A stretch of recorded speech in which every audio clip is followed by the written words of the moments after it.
জয় মহাকাল। ধুরেশ্বর মন্দির দেখিব আস। ମୁଖ୍ୟ ଆବାସ କୈଳାସପୁର ତାଙ୍କୁ ଅଛି ଯଦି ପାଇବାର ଚଢା କଦଳୀ ନଡିଆ କ୍ଷୀର। ତାଙ୍କ ମଶାଣୀରେ ପରା ଘର ମୁଖ୍ୟ ଆବାସ କୈଳାସପୁର ତାଙ୍କୁ ଅଛି ଯଦି ପାଇବାର ଚଢା କଦଳୀ ନଡିଆ କ୍ଷୀର। ତାଙ୍କ ଭୂତ ଅଟେ ସହଚର ଓ ନାମ ପରା ମହେଶ୍ୱର।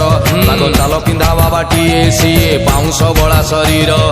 ତ୍ରିଶୂଳ ଧରିକି ବାବା କରେ ସଂହାର। ତାଙ୍କୁ ଅଛି ଯଦି ପାଇବାର ଚଢା କଦଳୀ ନଡିଆ କ୍ଷୀର। ତାଙ୍କୁ ଅଛି ଯଦି ପାଇବାର ଭାଇ ପାରୁଥିବୁ ସମବାର।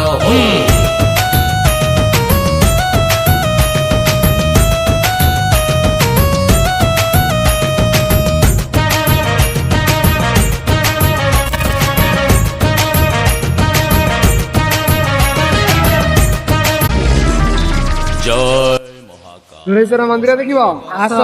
ମୁଖ୍ୟ ଆବାସ କୈଳାସପୁର ତାଙ୍କୁ ଅଛି ଯଦି ପାଇବାର ଚଢା କଦଳୀ ନଡିଆ କ୍ଷୀର। ତାଙ୍କ ମଶାଣୀରେ ପରା ଘର ମୁଖ୍ୟ ଆବାସ କୈଳାସପୁର ତାଙ୍କୁ ଅଛି ଯଦି ପାଇବାର ଚଢା କଦଳୀ ନଡିଆ କ୍ଷୀର। ତାଙ୍କ ଭୂତ ଅଟେ ସହଚର ଓ ନାମ ପରା ମହେଶ୍ୱର। ତାଙ୍କ ଚାଲ ପିନ୍ଧା ବାବାଟିଏ ସିଏ ବାଉଁଶ ବଳା ଶରୀର। ତ୍ରିଶୂଳ ଧରିକି ବାବା କରେ ସଂହାର। ତାଙ୍କୁ ଅଛି ଯଦି ପାଇବାର ଚଢା କଦଳୀ ନଡିଆ କ୍ଷୀର। ତାଙ୍କୁ ଅଛି ଯଦି ପାଇବାର ଭାଇ ପାରୁଥିବୁ ସମବାର।